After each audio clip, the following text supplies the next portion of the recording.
Hola, ¿qué tal? ¿Cómo andan? Bienvenidos, bienvenidas. Estamos en Todo Cultura, este espacio que nos tomamos, este pequeño recreo de los debates parlamentarios para enfocarnos, para hacer un poco de relax y conocer qué es lo que ofrece también culturalmente este edificio, esta Cámara de Diputados, que muchas veces termina ofreciéndose como un espacio de muestras, como un escenario para distintas expresiones artísticas, a veces son plásticas, a veces son también musicales o actorales. Así que vamos a recorrer un poco lo que ha dejado esta semana. Venimos recordando a Eva Perón, vamos a estar con Raúl Ponce, que es uno de los artistas que formó parte de este proceso de muestra para celebrar la vida de Eva Perón en el aniversario de su nacimiento en el mes de julio, y estamos tratando también de entender cómo es esto de trabajar colectivamente en las muestras, que es otra instancia que también permite la Cámara de Diputados. Pero también vamos a hablar un poco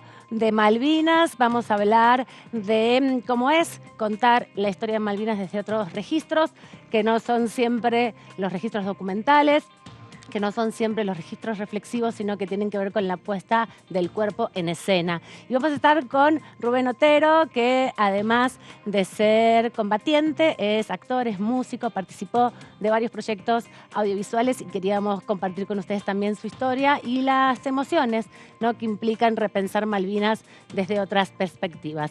Y hoy es el Día de los Bibliotecarios y las Bibliotecarias, se conmemora principalmente porque Mariano Moreno, allá por los albores de la Revolución, de la Patria, inauguró la primera biblioteca pública argentina un 13 de septiembre y ya con el peronismo se empezó a reconocer esa fecha para, bueno, tener una excusa de celebrar a los bibliotecarios y bibliotecarias, que también son parte del acervo de la actividad cultural en la Argentina. Y con ello vamos a estar conversando justamente con Carolina López Skondras, que es una de las integrantes de la Asociación Argentina de Graduados y Graduadas de Bibliotecología, porque el Congreso de la Nación, a través de su biblioteca pública, estuvieron haciendo varias actividades y queremos, bueno, una excusa más para conocer qué hay detrás de la actividad de bibliotecarios y bibliotecarias que se expande a lo largo de todo el territorio nacional.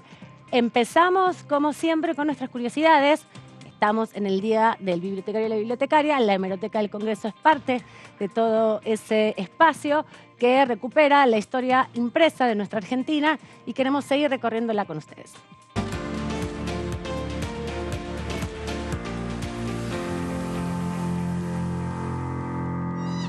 El público se acerca, nos solicita el material.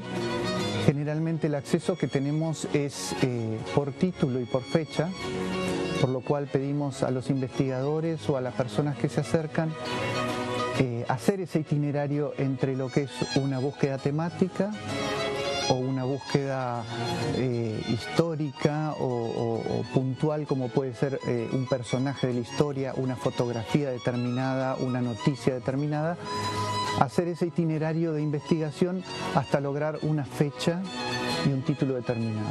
Y son importantes el tema de la determinación de los títulos, porque como yo les mencionaba recién, ya que es un relato de la historia tiene distintas miradas, distintos relatos. Si bien es de forma inmediata o muy cercana al acontecimiento en la forma del relato, el estilo del relato es diferente de acuerdo a la mirada. Y eso es la gran riqueza que tiene el tener muchos títulos. No es lo mismo un acontecimiento relatado por un diario como es La Vanguardia que el mismo acontecimiento relatado por un diario como es La Nación o como es las Noticias Gráficas o otro tipo de periódicos. Eso es la riqueza que le da a la colección, tener variedad de títulos. Nosotros contamos con alrededor de 206 títulos, un poco más, a disposición del público y cubriendo, como les comentaba, desde 1810 más o menos hasta la fecha. Tenemos incluso algunos diarios de tirada internacional, de los países limítrofes también. Entonces eso otorga al investigador una herramienta sumamente importante para su investigación, ¿no?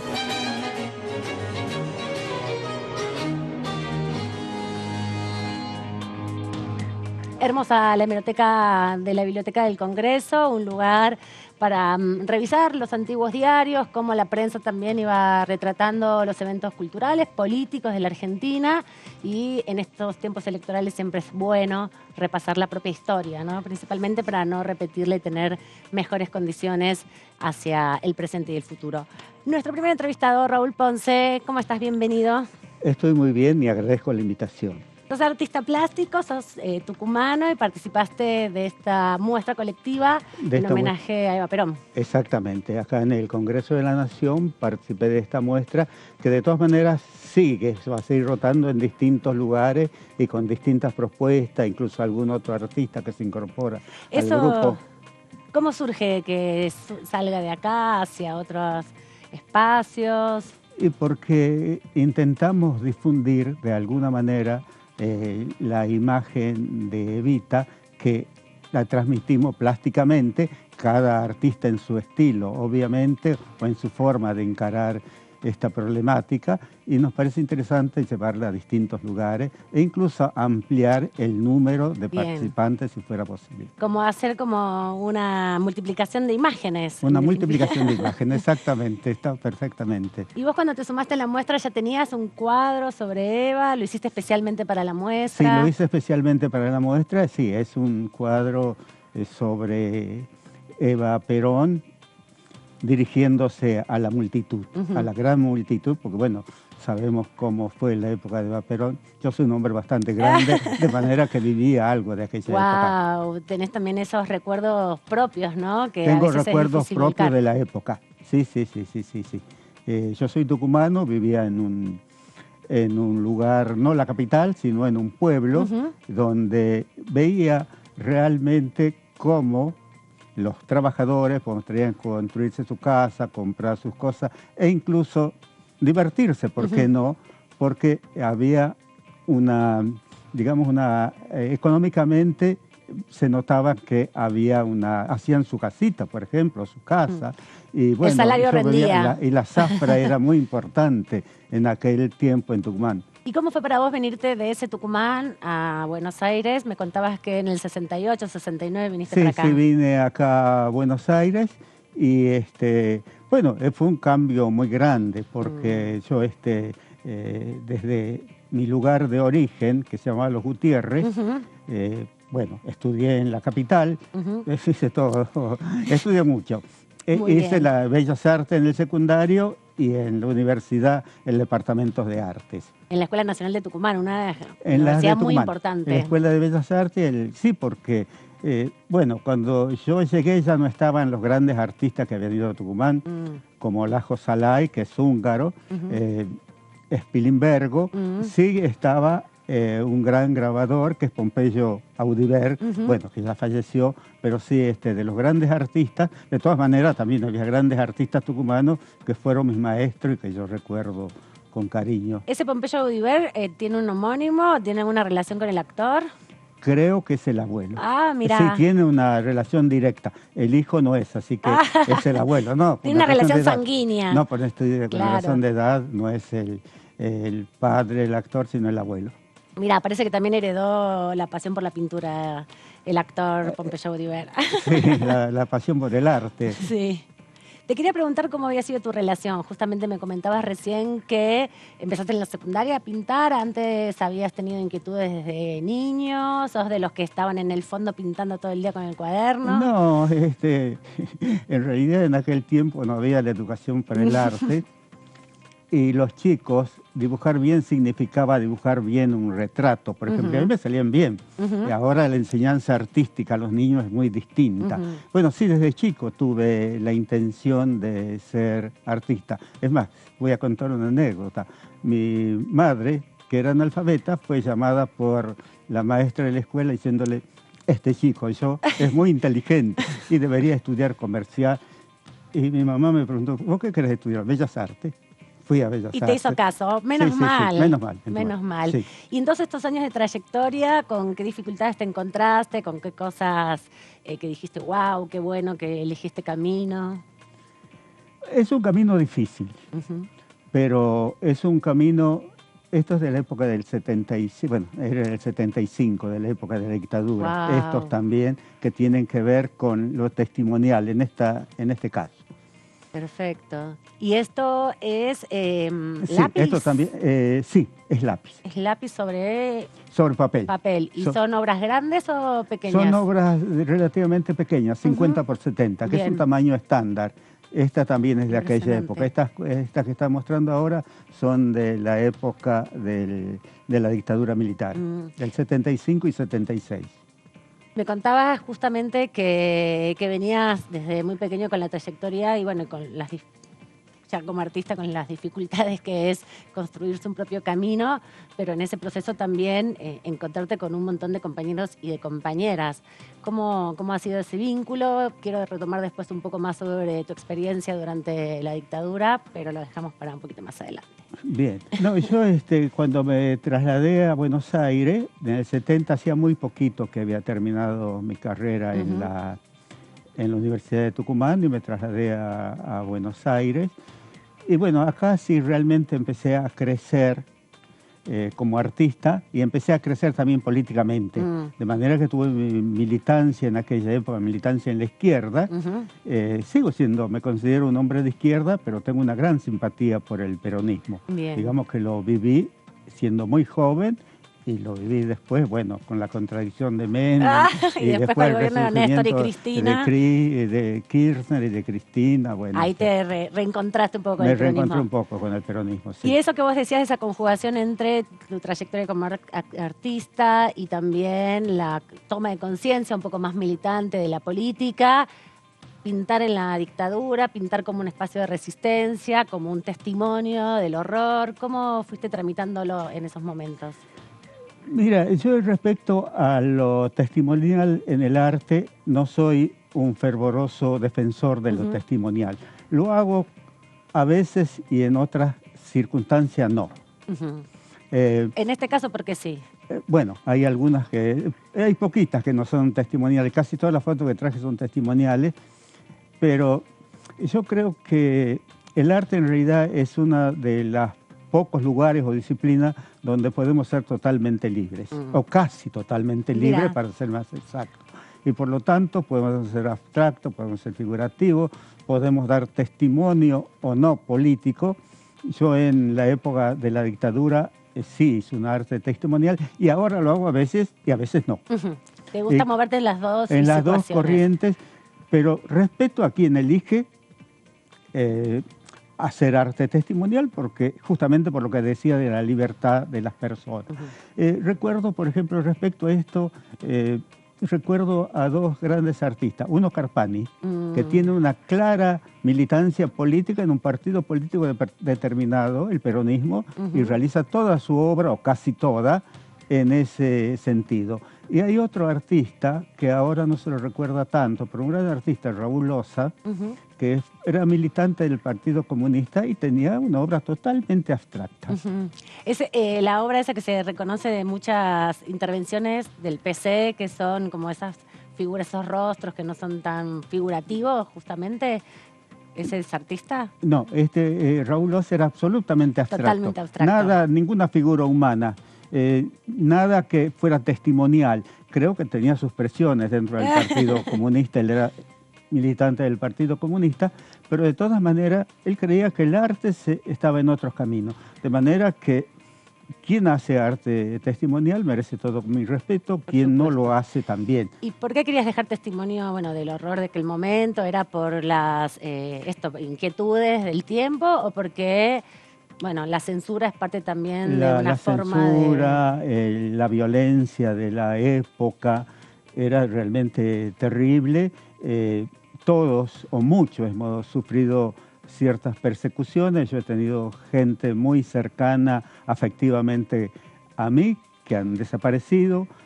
Tuve también algunos inconvenientes, que sé ahora quién era mi mujer en ese momento, la levantaron en un auto y le hicieron pasear junto con mi hijo. Por ejemplo, fue una época terrible y bueno, eso ni siquiera lo pensaba que tenía que dar testimonio, lo hacía. Era lo que te salía en el Me momento salía también, la me necesidad salía del en el tiempo. momento, la necesidad de expresarme. Mira, tengo acá, Raúl, 2 libros preciosos. Voy a agarrar primero primero, que tiene parte de tu obra. Se lo voy a mostrar sí. acá a mi camarógrafo. Sí, mucho de mí, bastante, sí. Sos sí.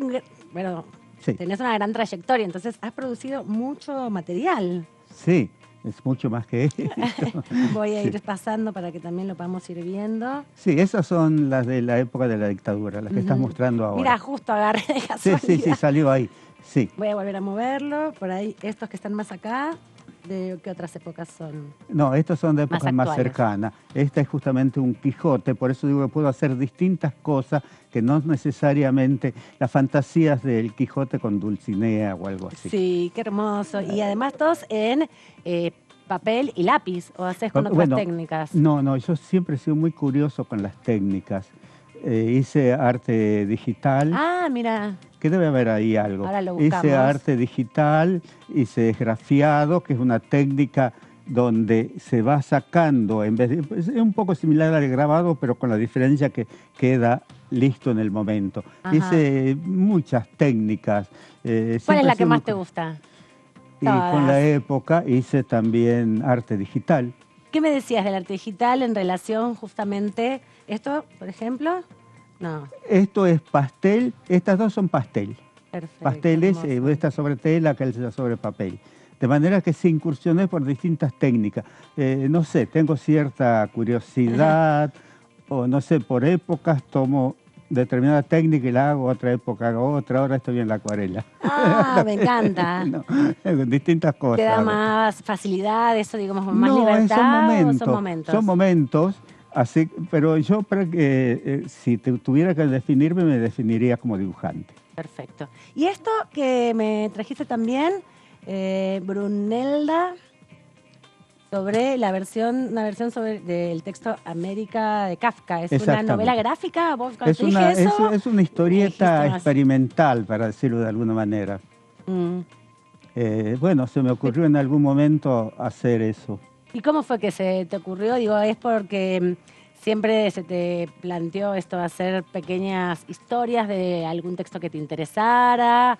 ¿Habías tenido otros acercamientos a realizar? No, yo no tuve ningún acercamiento a la gráfica de historieta, hasta tanto hice... En realidad tengo uno anterior, que es con texto de Alejo Carpentier, el recurso del método, que en realidad me queda un solo ejemplar. O sea, no lo trajo porque tengo miedo de perderlo. No, por supuesto. Tiene que haber uno en la Biblioteca del Congreso. Bueno, me pasaba en realidad, que yo soy lector, en esa época era mucho más lector que ahora, y de alguna manera lo que leía la transformaba en mi mente en imagen. Hermoso. Y de la mente pasó a la mano, y es donde realicé este tipo de experiencias.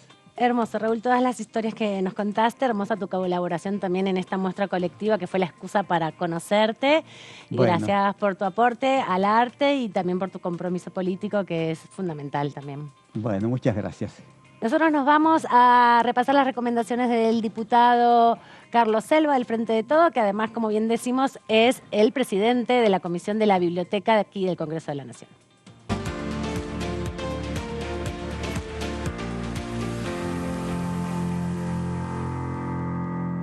Mi nombre es Carlos Selva y soy diputado nacional por la provincia de Buenos Aires, pertenezco al distrito de Mercedes.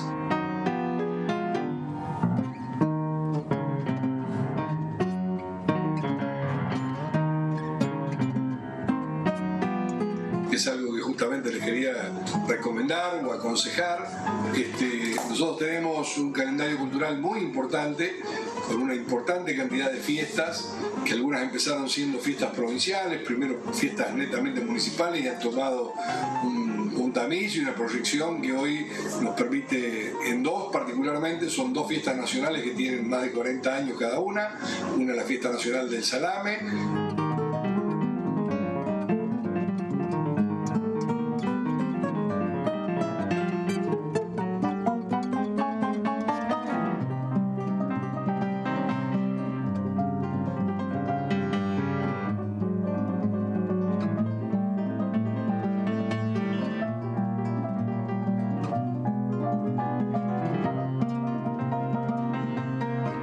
la otra es la Fiesta Nacional del Durazno, que es ahora próximamente en el mes de diciembre.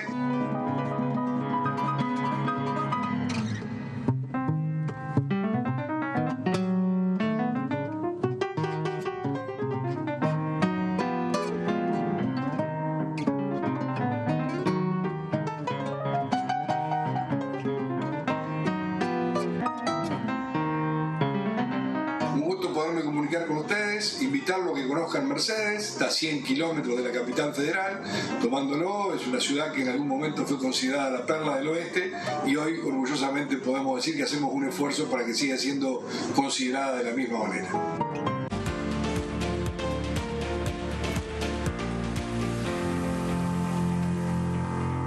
Le agradecemos al diputado Selva por estas recomendaciones y por las invitaciones a conocer la ciudad de Mercedes, donde es oriundo y donde están también todas estas festividades. Vamos a hablar del Día del Bibliotecario y la Bibliotecaria, que se celebra hoy, miércoles 13 de septiembre. Carolina López Scobra, ¿lo dije bien? Scobra, sí. Así es. Sos de la Asociación de Graduados y Graduadas de Bibliotecarios y Bibliotecarias de la República Argentina. Exactamente. Ápera, sí. Estuvieron hoy realizando una actividad, pero no es la primera vez que hacen actividades para rememorar este 13 de septiembre. Siempre celebramos el 13 de septiembre desde siempre. Desde en distintos... 1830 más claro, o menos. de 1942 fue cuando se instituyó.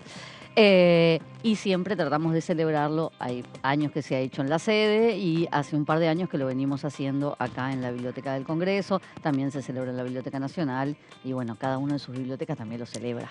Argentina tiene una red importante de bibliotecas populares sobre todo, de bibliotecas impulsadas por mutuales, por asociaciones vecinales.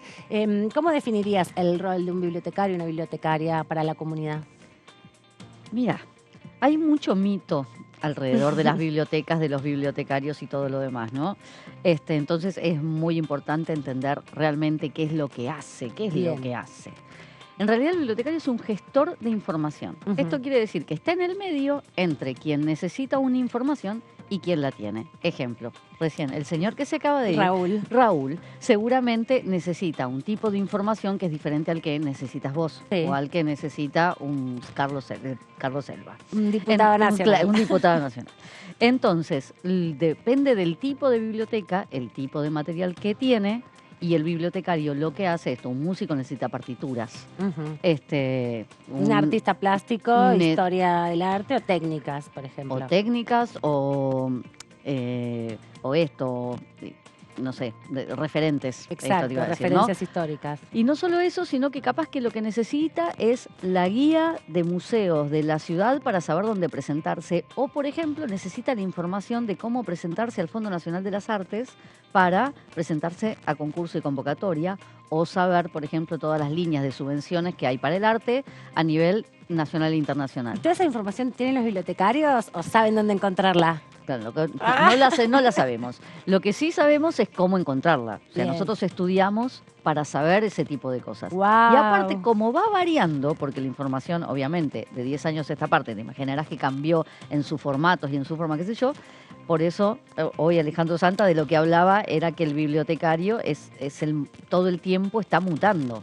Entonces, ahora, inteligencia artificial, por decirte algo. Bueno, hay 250 aplicaciones, literalmente hay 250. No podés aprender 250, pero sí la biblioteca es el centro de experimentación de eso, porque te va a ayudar en determinadas cosas. Entonces yo tengo que estar al día de eso. O sea que es como un centro también de promoción, divulgación, un espacio físico donde se nuclean personas curiosas y también mucha información disponible. Exactamente. Y si no se crea, en épocas de crisis, esto no es una frase mía, es una frase de Celia Molina, que es una bibliotecaria muy conocida, que dijo, en épocas de crisis la biblioteca es trinchera.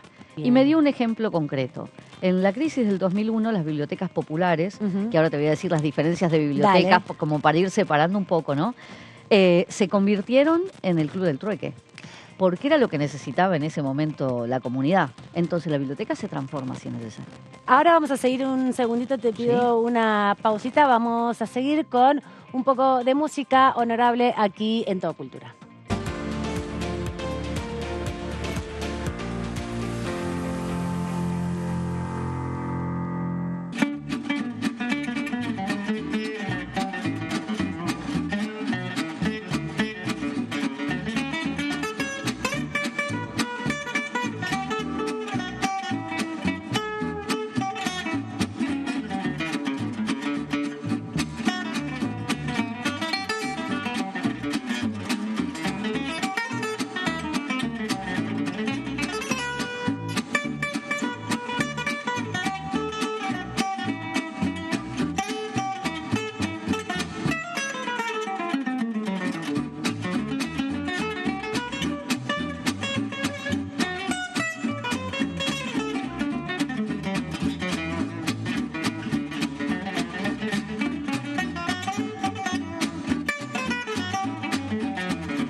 Una pausita de música también para reponer un poquito de energías. Estamos hablando con Carolina, que es integrante de la Asociación de Graduados y Graduadas de Bibliotecarios y Bibliotecarias de la República Argentina, y estabas a punto de contarme la diferencia entre las bibliotecas populares, las bibliotecas como la Biblioteca Nacional, la Biblioteca del Congreso, las bibliotecas escolares. ¿Cómo sería la diferenciación?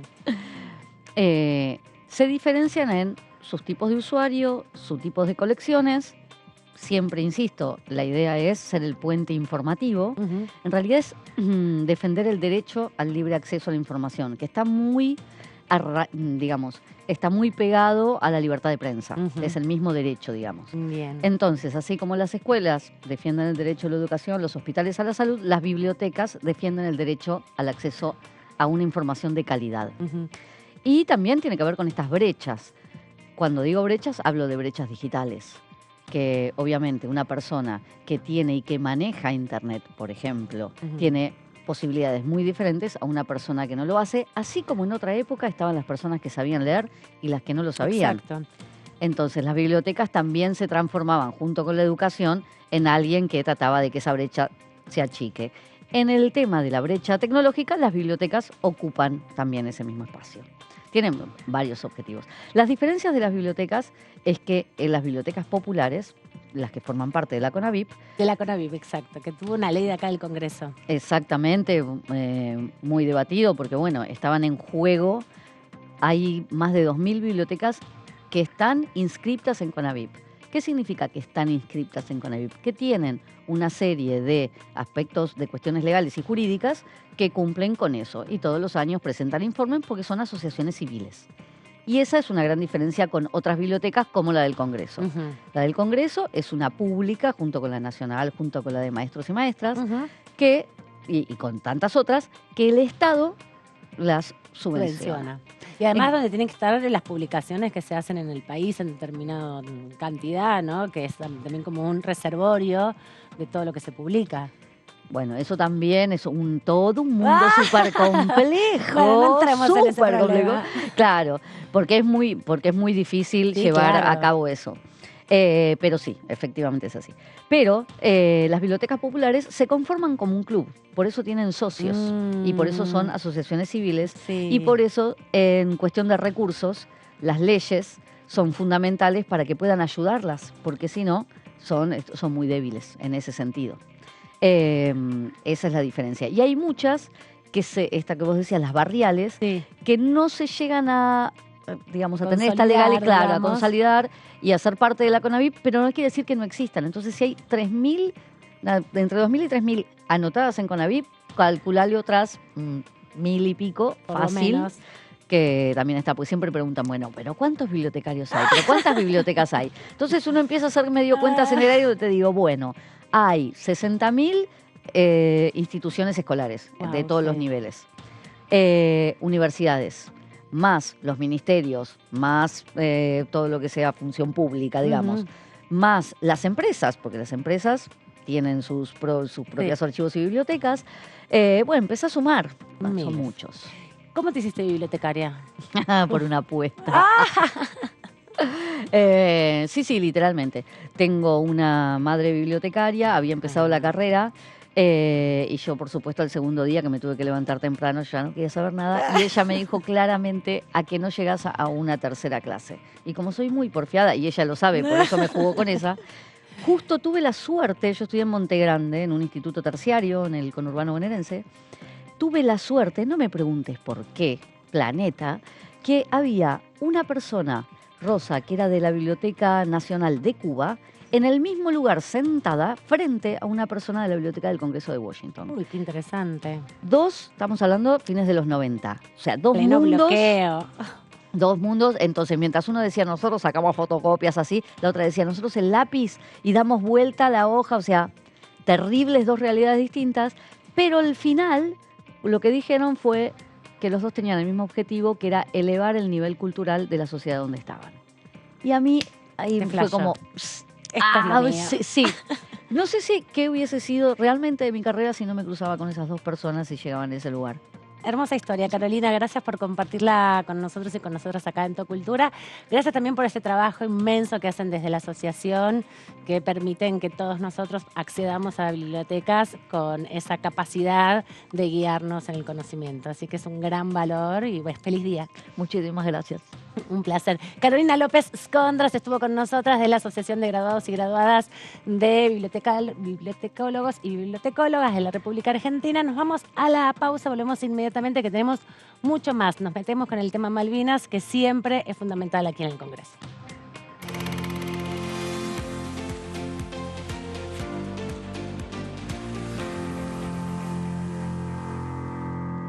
Aquí seguimos en Todo Cultura, en este segundo bloque. Compartíamos con ustedes que íbamos a hablar un poco de Malvinas y estamos justamente con nuestro nuevo invitado, Rubén Otero, que es combatiente, que es actor, que es cantante, que participó además de varias producciones que se estaban realizando sobre Malvinas. ¿Cómo estás? Bienvenido. Hola, muy buenas noches y muchas gracias por la invitación. Participaste de un proyecto primero de Lola Arias respecto a, bueno, repensar cómo contar Malvinas, y eso estuvo aquí en la Cámara de Diputados, un proyecto audiovisual, Teatro de Guerra, que se presentó en este contexto de los albores de la patria, un ciclo del Congreso. ¿Cómo fue participar de todo ese proceso artístico para repensar Malvinas? Sí, bueno, en el año 2016 me contacta Lora para que le cuente cómo fue mi vida, cómo fue mi historia a bordo del Belgrano, ya que soy un sobreviviente del Belgrano, y mi vida después de la guerra. Bueno, tuve una reunión con ella donde le conté todo. Ella estaba trabajando para Campo Minado, para su obra de teatro. Es una perfo, ¿no? Es como una mezcla obra de teatro. Perfo. Sí, es una obra de teatro donde somos todos veteranos de Malvinas, somos 3 argentinos, veteranos de Malvinas, y 3 ingleses, donde 2 son ingleses y 1 es Gurkha, que es de Nepal. Y bueno, cuando le conté todo, a Lola le interesó mucho mi historia, porque yo también tenía una banda Beatle, y a ella también dijo, qué raro un veterano de Malvinas que tenga una banda Beatle. Sí, realmente. Y como en Campo Minado hay música, bueno, yo toco la batería y algo canto también, entonces se ve que le cerraba muchos ángulos donde Lola quería que esté participando. Y bueno. Lola, que es una, bueno, es más joven, es una dramaturga, en definitiva, que tiene alrededor de 45 años, que vivió Malvinas, que vivió como todas las lecturas sobre Malvinas. Me imagino que también se debe haber sorprendido con un testimonio como el tuyo, ¿no? Con un testimonio vivo y también reflexivo sobre lo que ha sido la guerra.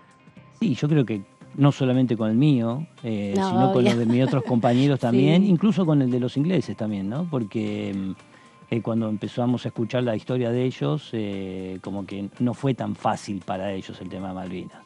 O sea, la pasaron bastante mal, según los relatos de ellos, ¿no? Y bueno, esto algo también poco explorado, ¿no? Sí, claro.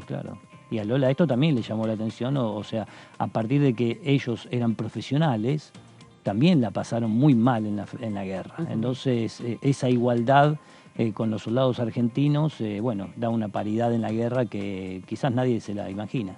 ¿Cómo pensás que a 40 años del conflicto bélico se puede hoy transmitir lo que ha sido ese proceso en su momento, lo que ha sido la desmalvinización después, a las nuevas generaciones, lo que ha sido también recuperar un poco la dignidad de reconocerlos a ustedes su aporte a la patria? Bueno, mira, yo siempre trato de dar mi punto de vista y mi aporte a la malvinización, desde las charlas que doy siempre en las escuelas. Campo Minado para mí es una obra de teatro malvinizadora mundial, porque llevamos la historia de Malvinas a 19 países, 36 ciudades. Hemos dado la vuelta al mundo, desde Kioto en Japón hasta Minneapolis en el norte de Estados Unidos, pasando por toda Europa, México, Sudamérica. ¿Fueron a Inglaterra la obra? Sí, en la Inglaterra tuvimos varias giras, visitamos muchas ciudades de Inglaterra y la recepción allá es bárbara, porque a pesar de haber estado enemistados con nuestro enemigo, digamos, ¿no? De una forma enfrentado, cuando los veteranos ingleses nos venían a ver a la obra, Bueno, después terminamos igual que los veteranos argentinos acá en el San Martín, ¿no? Abrazándonos y viendo que fuimos todos o sea, protagonistas del mismo problema. Sí, totalmente. Vos también estás avanzando con otro proyecto, ¿no? Más personal, que también deviene de todo este recorrido. Contanos un poco más en profundidad de lo que estás presentando ahora. Bueno, se llama Seguir a Flote. Uh-huh. Esta obra que hace mucho tiempo tenía en la mente hacer algo, ¿no? Y no se me presentaba, no le encontraba el mecanismo como tratar de formarlo. En el 2021 fallece el guitarrista de mi banda Beatles, Sergio Fernández, y a partir de ahí unos amigos que él tenía me piden a mí, como integrante de mi banda, si yo podía hacer una canción para despedir a Sergio el día que tiraban las cenizas en una escuela. Me junté con Diego Alcántara, que es el músico con el que ganamos un certamen nosotros aquí en la Semana Beatles Latinoamericana. Ajá. Salimos elegidos como la mejor banda y fuimos a tocar a Liverpool. Mirá. El trío estaba compuesto por Sergio Fernández, Diego Alcántara y yo. Y bueno, en ese momento con Diego decidimos hacer una canción de Sergio, que la cantamos. Y yo en un momento le dije, ¿por qué no hacemos una banda, ya que Sergio no está más, y hacemos los temas de Sergio? Y si yo te propongo otra cosa, me dice, ¿por qué no hacemos una obra y cantamos canciones, pero sobre tu vida? Claro, cuando me lo dijo, yo dije, no, o sea, digo, este es Sergio el que manda este mensaje. Qué hermoso. Porque es una idea que yo tenía siempre, y Diego, cuando me lo dijo, dije, sí, yo quiero hacer esto, pero nunca imaginé de esta forma y que se presente en este momento. Bueno, a partir de ese día llegué a casa, me puse a escribir, estuve como hasta las 4 de la mañana ese día, empezamos a ensayar, ya hace como un año que estamos ensayando, en la sala de ensayo, en mi lugar donde nosotros tocamos con Get Back, y bueno, y ahora por suerte se da este estreno, ¿no? El sábado 16, ahora el sábado que viene, en el Teatro Carela, la podemos estrenar, y a las 20 horas... Así que estamos muy ansiosos y con muchas ganas de hacerla. Me imagino. Y contame un poco también de tu pasión por los Beatles, cómo surge y también qué ha sido esa posibilidad de canalizar muchas emociones a través de la batería. Yo en realidad no era un fanático Beatles, pero un día cuando me llaman para probarme en una banda que estaban buscando un baterista, cuando llego a la sala me entero que la banda hace música a los Beatles. Yo era un veterano de Malvinas y yo iba a tocar música a los Beatles, me quería matar en ese momento, era fanático de la música nacional. Pero hice la prueba y bueno, después me dijeron los muchachos que quería que sea el baterista de la banda. Y bueno, empecé a tocar desde el año 1996 y tocamos durante, bueno, hasta hace un par de años. ¿Y ese proceso también te permitió repensarte desde tu rol de combatiente, de veterano? Sí, por supuesto. Lo que tiene que nunca mezclé lo que era la música con el problema de la guerra contra Inglaterra, ¿no? Yo siempre canalicé la música por otro canal completamente diferente. Pienso que la música, una vez que se sale y se escucha, es mundial, y haya nacido donde haya nacido, nadie tiene por qué no escuchar otro tipo de música. Y bueno, y eso fue lo que me abrió a mí la mente como para poder seguir avanzando en el tema de la música como en cualquier otra cosa que pueda llegar a ser. Territorializarla, en definitiva, ¿no? Por supuesto. Un poco también como los procesos de reencuentro con las expresiones artísticas. Estás entonces atravesando una intersección entre la música, el testimonio, el biodrama, la puesta también en escena desde una obra bastante performática. Todo eso es sacar mucho para afuera, ¿no? De los sentimientos. Va sirviendo también para repensar las heridas, repensar, bueno, los momentos anteriores, respecto a la guerra, respecto al conflicto armado, respecto a la vuelta también, que debe haber sido un momento complejo, me imagino.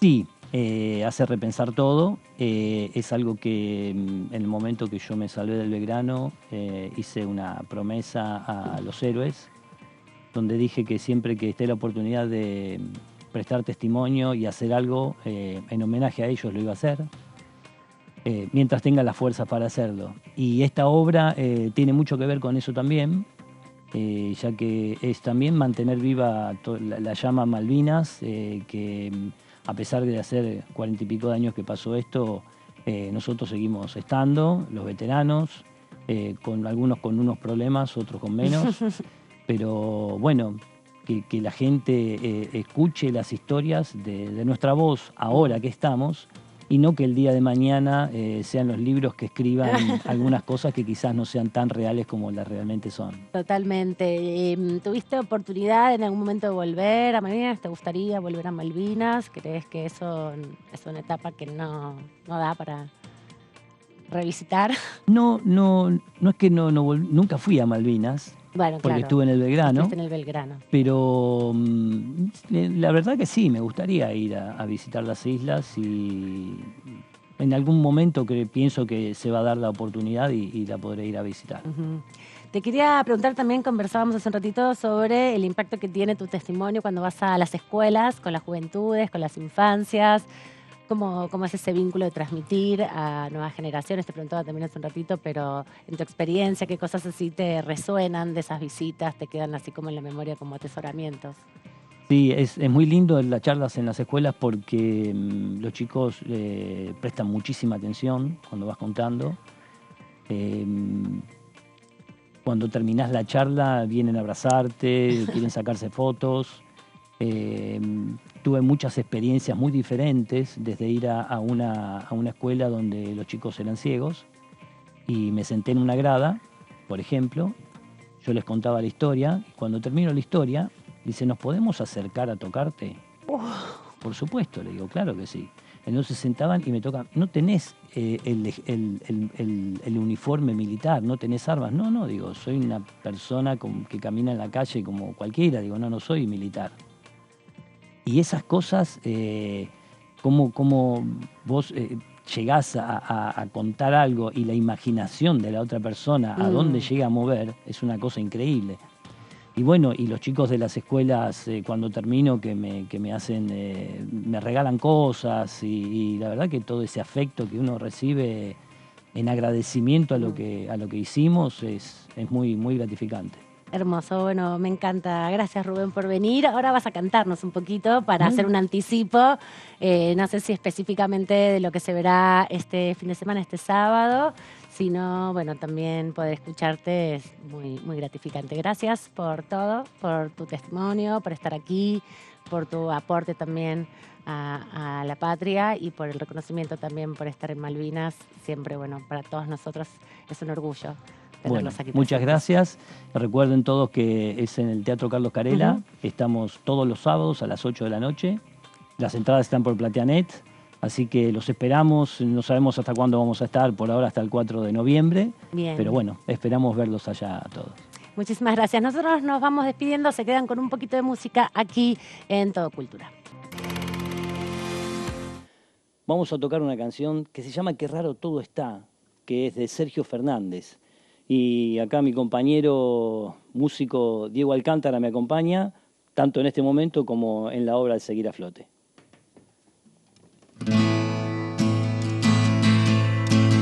El tiempo pasó, hay quien no escuchó, miro alrededor, te estoy buscando a vos, fíjate qué raro está. Todo cambio de color, soy un extraño en mi lugar. Alguien que había ya no está más. Alguien que sonreía se ha puesto a llorar. El cielo está gris, algo pesa en mí, ¿qué será? Somos extraños sin lugar. Bandas y cánticos se empiezan a escuchar. Lágrima joven, imposible de explicar. Y un festejo infame de tu sangre han de inventar.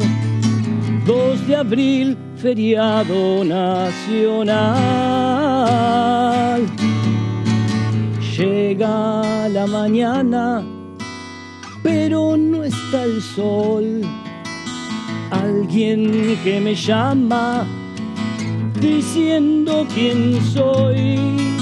El cielo está gris, algo pesa en mí, ¿qué será? Qué raro todo está.